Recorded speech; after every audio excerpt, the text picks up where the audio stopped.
2024 ఎన్నికల తర్వాత రాష్ట్ర వ్యాప్తంగానే కాదు దేశవ్యాప్తంగా ఈవీఎంలపై అనుమానాలు వ్యక్తపరుస్తూ చాలా చర్చ జరుగుతూ ఉంది. ఈ సమయంలో ఎక్స్ సెంట్రల్ మినిస్టర్ చింతామోహన్ ఒక షాకింగ్ న్యూస్ చెప్పారు. ఒక 3 ఏళ్ల క్రితం నేను బై ఎలక్షన్స్కి వెళ్ళినప్పుడు ఒక టీం నా దగ్గరికి వచ్చారు.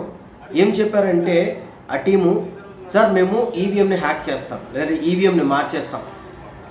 ఎలా మారుస్తారా బాబు, మీరు ఈవీఎంని ఎలా మార్చగలరు, అది మార్చడం కుదరదు కదా, అంటే ఈవీఎంని ఎలా హ్యాక్ చేస్తారు అని అంటే వాళ్ళు, సార్ ఇది ఇలా చేస్తాం ఇలా కళ్ళ ముందు చూపించారట.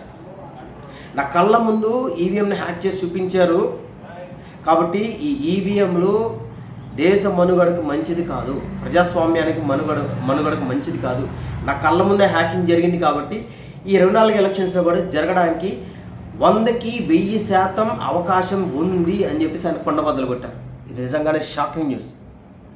ఏం జరిగింది, ఎలా జరిగింది, ఎవరు చేశారు, ఎలా చేశారు అనేది తెలియాల్సి ఉంది. ఎందుకంటే ఇంత వ్యతిరేకత ఉందా లేదా అనేది ప్రజలకు తెలుసు, నాయకులకు తెలుసు, ఇప్పుడున్న ప్రభుత్వానికి కూడా తెలుసు. ఏది ఏమైనా సరే జగన్మోహన్ రెడ్డి గారు మాజీ ముఖ్యమంత్రి అయిపోయారు.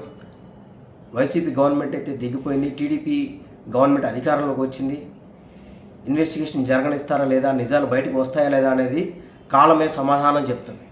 చింతామోహన్ గారు అయితే కొండ బద్దలు కొట్టేశారు, నా కళ్ళ ముందు చెప్పారు. నేను ఆశ్చర్యపోయాను, షాక్ అయిపోయాను. వాళ్ళు నా కళ్ళ ముందు చేశారు. అయితే దీనికి పోలీసులు, సెంట్రల్ ఫోర్స్ సపోర్ట్ కూడా కావాలి అని చెప్పేసి చెప్పారు. అక్కడ ఎవరైతే ఎలక్షన్స్ జరుగుతున్నప్పుడు సెంట్రల్ నుంచి ఒక ఫోర్స్ వస్తారో, సిఆర్పిఎఫ్ వాళ్ళు ఎవరో వస్తారు. సో వాళ్ళు పోలీసుల సహాయం కూడా కావాలి, సార్ ఇలా చేస్తాం అని చెప్పేసి కళ్ళ ముందు ఆయనకి చేసి చూపించారట. రీసెంట్గా ఒక వార్తా ఛానల్తో మాట్లాడుతూ ఆయన చెప్పిన మాట ఇది. కాబట్టి దేశ మనుగడకు, ప్రజాస్వామ్య మనుగడకు ఈవీఎంలు మంచిది కాదు అనేది అయితే చెప్పారు. కానీ ఆంధ్రప్రదేశ్ ఎలక్షన్స్లోనే కాదు, దేశవ్యాప్తంగా జరిగిన ఎలక్షన్స్లో ఈవీఎంల గోల్మాల్ జరిగిందని, ఈవీఎంల హ్యాకింగ్ జరిగిందని చెప్పేసి చర్చ అయితే ప్రజల మధ్యలో విపరీతంగా జరుగుతూ ఉంది. దీని పర్యవసానాలు ఎలా ఉంటాయి, లేదంటే ముందు ఎటువంటి ఇంకా షాకింగ్ న్యూస్లు వస్తాయో మనం వేచి చూడాల్సిందే.